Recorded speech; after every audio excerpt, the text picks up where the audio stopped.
මඩුල් දුව නවකතාවේ 7 වන පරිච්ඡේදය කජු කොල්ලය.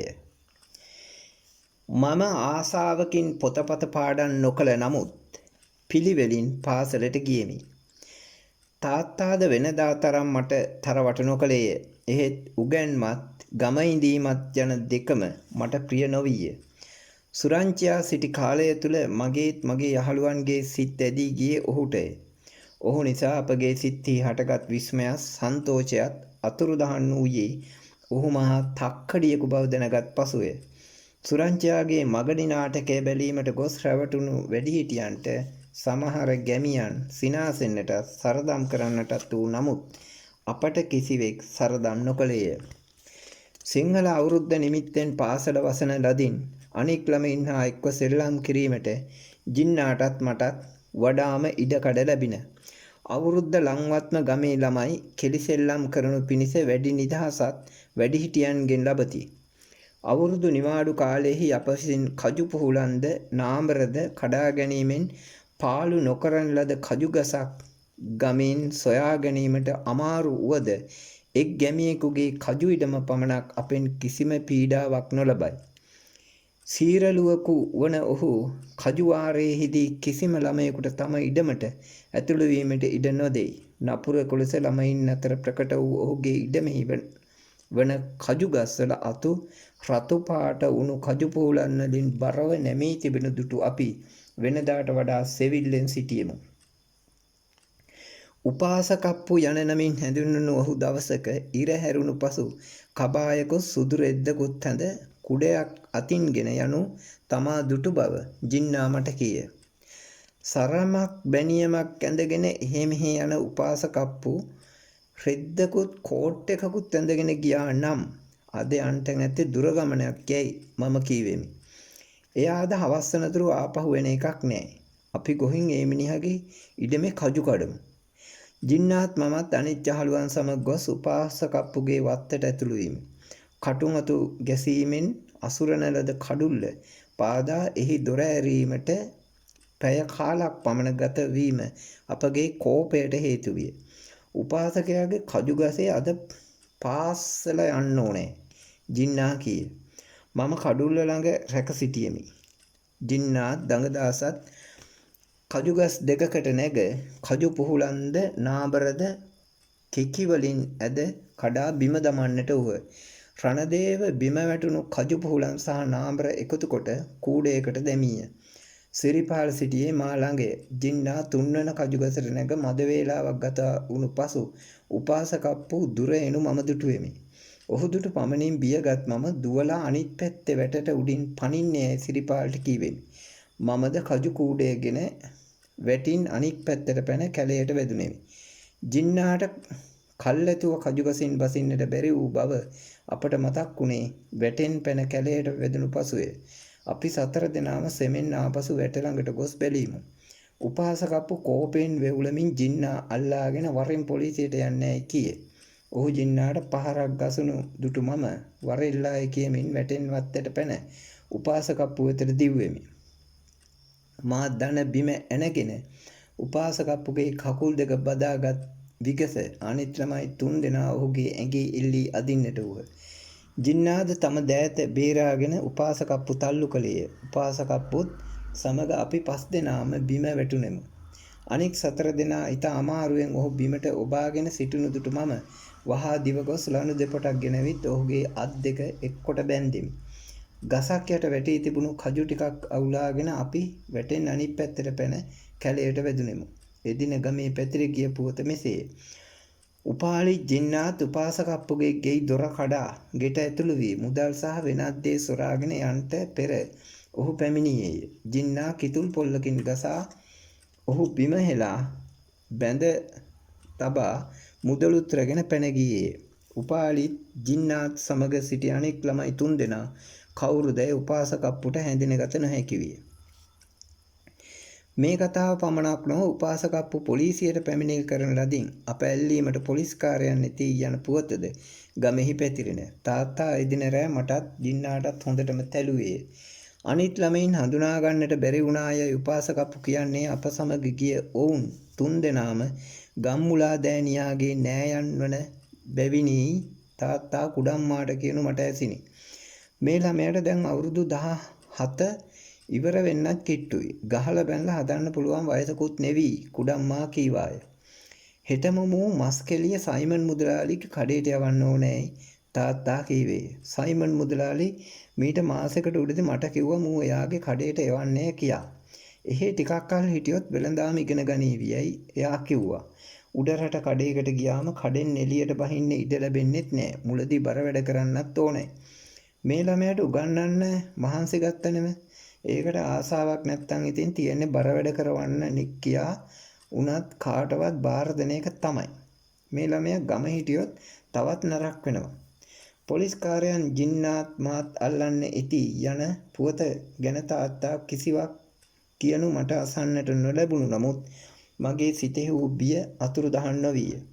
තාත්තා මා මස්කෙලියේ සයිමන් මුදලාලිගේ කඩේට යවන්නට සිටීමද මගේ බියට හේතුවක් විය. උඩරට කඩයකට ළමයෙකු යැවීම ඔහු සිරගෙයි දැමීමක් ලෙසය අප සැලකුවේ. උඩරට කඩයකට යන එකකු උදේ 7ටක් පෙර නැගිට රෑ 8ට පමණ කඩය වසනතෙක් එහි වැඩ කළ යුතුය. ඇතැම් විට ඔහු බර වැඩ කළ යුතුය. ලුණු මිරිස් උම්බල කඩ ආදිය කිරන්ට උගත යුතුය. මම ජින්නා සමග ගෙදරින් පිට වී යාමට සිතාගෙන ජින්නාට මගේ අදහස කීවෙමි. පොලිස් කාර්යයන් අප ඇල්ලීමට ඉති යන පුවත අසා බියෙන් සිටි ජින්නා මගේ යෝජනාවට කැමැති වේ. තාත්තාත් කුඩම්මාත් නිදන්නට ගිය පසු මම මගේ අතට අසුණු තරම් ඇඳුම් එකතු කොට පොදියක් බැන්දෙමි. එහි සරොන් දෙකකුත් කමීස දෙකකුත් කොට කලිසන් දෙකකුත් විය. ජින්නාද ඔහුගේ සරොන් මලු දෙකත් බැනියන් දෙකත් කඩදාසියක දවටා තැබීය.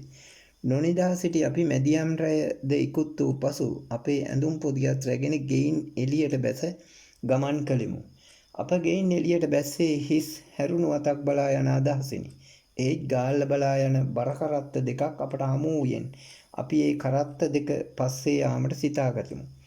පසුදා ගමින් මයිල 20ක් පමණ ඈත් වූ අප පාර අයිනේ වූ අම්බලමක පිල් කඩ උඩ වාඩි වී කල්පනා කළේ මීළඟට කළ යුතු කාර්ය ගැනයි.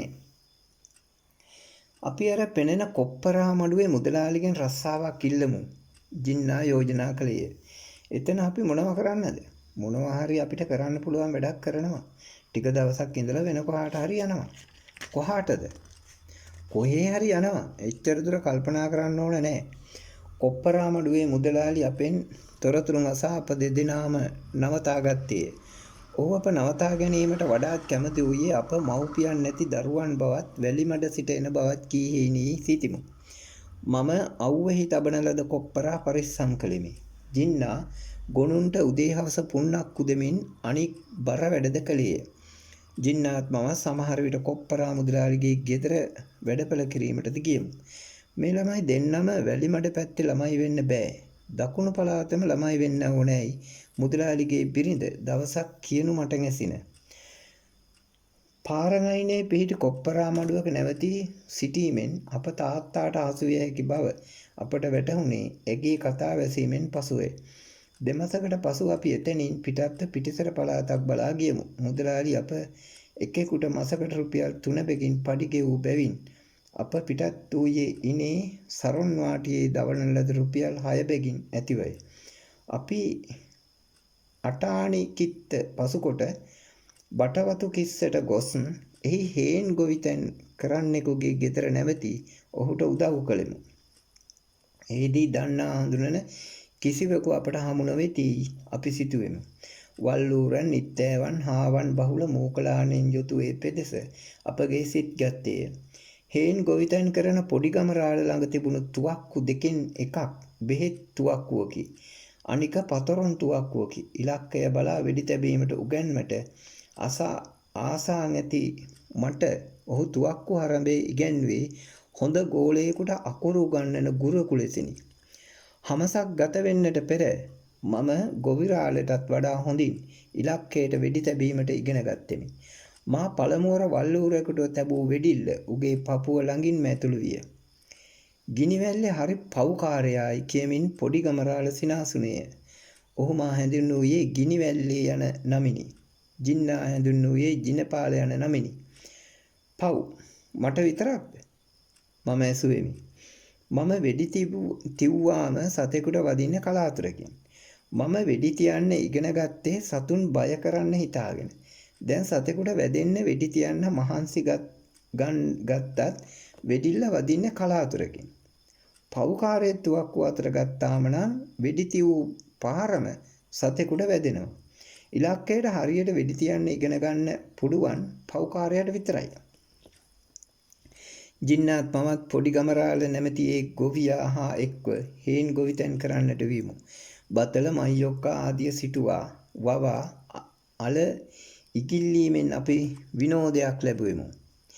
පොඩි ගමරාල සතුන්ට වෙඩි තැබීමට මට අනුබල නුදුන් නමුත් මා සතුන්ගෙන් හේන පරිස්සම් කිරීම ගැන සන්තෝෂ විය. එලිමහනේ වැඩ කිරීමෙන් වෙහෙස වී දවල්වරුවේ ගොවියාගේ පැල්පතට වැදී අප කෑ බත තරම් රසාහාරයක් මා මීට පෙර කෑවේ එකම එක දවසකි. එනම් වැලිකන්දේ ධර්මසිංහ මහතාගේ ගෙදර නැවතී සිටි කාලයේ බලවරුවෙන් යාත්‍රා කළ දවසේය. පොඩි ගමරාලගේ විශාල හේන පිහිටියේ කොග්ගල ඔයෙහි අනික් පැත්තෙහිය. කිඹුලන්ගෙන් ගහන වූ පම්බානම් ඇල නමින් හැඳින්වෙන නදී බොක්ක අපේ හේනට පෙනෙන තෙක්මානයේ පිහිටියකි. පම්බානම් ඇලත් එහි වෙසෙන කිඹුලන්ගේ නපුරුකමත් පිළිබඳ කතා ගැමියන් කියනු ඇසූ මම දවසක ඔරුවෙන් එහි යාමට සිතාගත්තෙමි.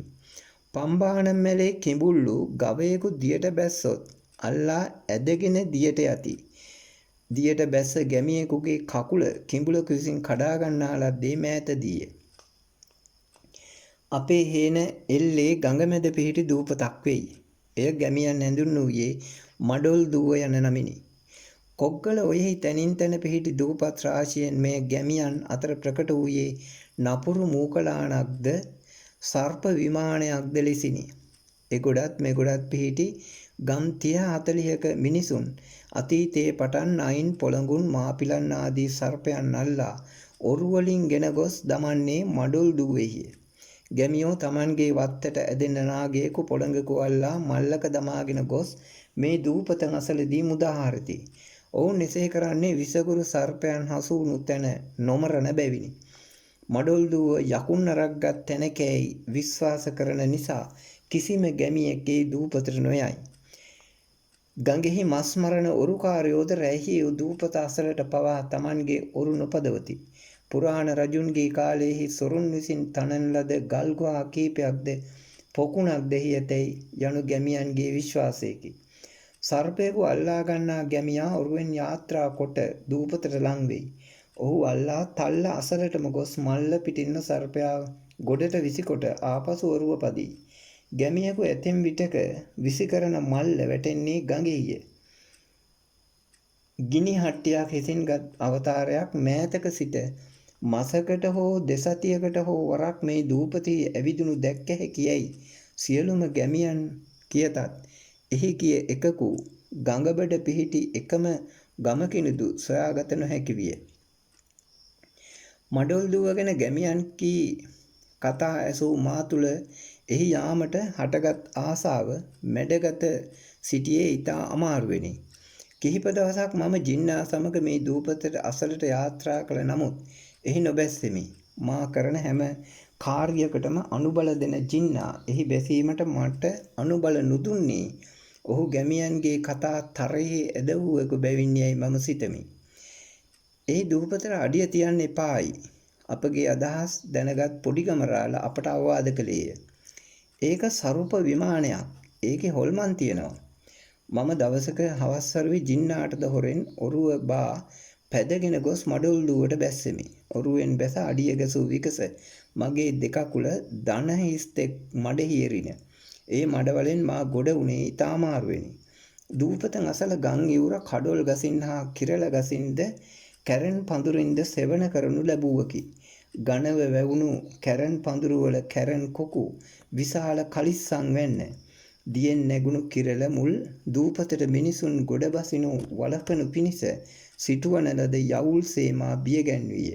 මා කැරන් පඳුරු බිඳගෙන ඉතා අමාරුවෙන් ලොකු ගල් කුලකට නැගී බැලුවෙමි. දූපත වටා හෙවුණු වනයක් ඇතත් මැද ඒ තැනක් වනයෙන් තොර විය. එහි කණාටු පොල්ගස් 3ක්ද වල්ලඹ පොකුරු වලින් බර වූ අඹගස් 2ක්ද විය. කඳු ගැටයක් බඳු මේ දූපත මුදුනේහි පොල්ගස් 3ක් පැල කරන ලද්දේ කවරකු විසින්ද? මෙය මීට අවුරුදු 50කට 60කට පෙර මිනිසුන් විසූ දූපතක් විය යුතුය. මම කැලේ මැදින් අමාරුවෙන් ගොස් පොල්ගස් පිහිටි එලිමහන් තැනට ළඟා වීමි. වියලි වැටුණු පොල් ගෙඩි කිහිපයක් ගස් යට විය. ඉදී වැටි කුණුවන අඹද අඹ ගස් යට හිඟ නොවිය. අඹ හා කජු කෑමට රැස්වුණු ගිරවුන් හා වවුලන්ද නගන හඬ දෙකන් හිරිගන්වන්නාක් විය. කෑරළකු හැඬූ හඬ මට ඇසුනේ කැලේ සැඟවී සිට මට සරදම් කරනු පිණිස සිනාසෙන මිනිසෙකු නගන හඬක් ලෙසිනි. මා ආපසු යන්නට හැරෙත්ම බොහෝ ඈත සිට මිනිසෙකු කාරණ හඬ වැනි හඬක් මට ඇසින. නැවතී කන්දුන් නමුත් ඒ හඬ යළිත් මට නැහැසින. මමද දෙතුන්වරක් කාරා කෙළගසා කවුදැයි ඇසීමි. මිනිත්තු 5ක් පමණ කන්දීගෙන සිටි නමුත් මට අමුතු හඬක් නැහැසින. යම් කිසි සතෙකුගේ හඬක් විය යුතුයයි සිතූ මා ආපසු ගමන් කෙළේ යළි දූපතට එන අදහසෙන් ඇතිවේ. මා අවුලාගත් පොල් ගෙඩි 2 ඔරුවෙහි දමා ඔරුවට නැග එගොඩ බලා ඔරුව පැදවූයෙමි. මා කියූ තොරතුරු ඇසූ ජින්නාගේ කුහුල වැඩි විය. සතියකට පසු අපි දෙන්නාම ගොස් දූපතෙහි එක් පැත්තක් පරීක්ෂා කරමින් ඇවිද්දෙමු. අනිත් පැත්තට යා යුත්තේ කැලයක් මැදිනි. කැලය මැදින් වැටුණු අඩිපාරක් නොවුයෙන් අපි ඒ පැත්තට යන්නට වෑයම් නොකළෙමු. අප පරීක්ෂා කළ පැත්තෙහි ගල් ගුහාවක්ද පොකුණක්ද විය. ගල් ගුහාව ගල් වඩුවන් විසින් ගල් ගෙයකට හරවන ලද්දක් බව ප්‍රකට කරන සලකුණු එහි හිඟ නොවිය. එහි ඇතුළු කාමරය 3 දෙනෙකුට නිදාගත හැකි තරම් විශාල විය. ගල් තලාව මට්ටම් කරන ලද ගල් ලෑල්ලක් වැන්න ඇතුළත එලිබහන් තැනක්සේ එළිය කරන තරම් හිරු එළිය එහි පිවිසෙන්නේ කෙසේදැයි අපට සිතාගත නොහැකි විය. අපි මේ දූපතට ඇවිත් නැවතී හේන් ගොවිතැන් කරමු යයි මම යෝජනා කළෙමි. අපට කෑම ලැබෙන්නේ කොහොමද? කෑම උයන්න හැලිවලන් ගේනවා. ඕන කරන අනිත් බඩුත් ගේන්න ඕනේ. බඩු ඉවර වුණාම ඔරුවෙන් ගොහින් ගේන්න පුළුවනි. කැටි උදළු පොරව නැතිව මේ කැලේ කපා සුද්ධ කරන්න බෑ. අපි ඒව ගන්නවා. අපට ගෙයක් ඕනේ නැහැ. ගල් ගෙයි නවතින්න පුළුවනි. පොකුණ සුද්ධ කරගත්තාම අපට ලින් හාරන්න වෙන්නේත් නැහැ. අපි ආපසු ගොස් පොඩි ගමරාලට මඩොල් දුව පිළිබඳව තොරතුරු කීවමු. නයි පොළොංගු බොහොම ඉන්නවාදැයි ඔහු ඇසුවේ. එකෙක්වත් දැක්කේ නැහැ. මොනවා? නයි පොළඟෙක් තියා අපි ගැරන්ඩියෙක්වත් දැක්කේ නැහැ. සමහර විට කැලේ ඇති. මම හිතාගෙන උන්නේ අඩිය තියන්නවත් බැරි තරමට නයින් පොළඟුන් එහි ඇතිය කියා. පොඩි ගමරාල විස්මයෙන් කීවේය. මිනිස්සු අල්ලාගෙන ගොහින් දාන සර්පයින්ව මොනව වෙනවදැයි පොඩි ගමරාල ඇසුවේ. මළුවෙල දමාගෙන ගොහින් වීසි කරන නයින් මළු වලින් එළියට එන්නේ කොහොමද? සමහර විට උන් මළු ඇතුලෙන් මැරෙනවා ඇති. මළු වලින් එළියට එන නයි සමහර විට පීනා එගොඩට යනවා ඇති. සර්පයින්ට ඕන කෑම නම් එහි හිඟ නැහැ. නයින්ට එච්චර දුර පීනන්න පුළුවන්ද? ජින්නා ඇසුවේ. නයින්ට දුර පීනන්න පුළුවනි පොඩි ගමරාල කීය. පොඩි ගමරාල අපට කබල් ඔරුවකුත් හැලිවලන් කීපයකුත් ගල් වංගෙඩියකුත් දුන්නේය. අප ළඟ තිබුණු රුපියල් 12න් 8ක් වියදම් කොට හාල් ලුණු මිරිස් ආදියත් මහා පිහියා දෙකකුත් පිඟන් දෙකකුත් කලයකුත් ගත්තෙමු. උදුළුතල දෙකකුත් කැත්තකුත් අපට පොඩි ගමරාලගෙන් ලැබින. පොඩි ගමරාලගේ පොරව දෙකින් එකක් අපි ණයට ඉල්ලා ගත්තෙමු.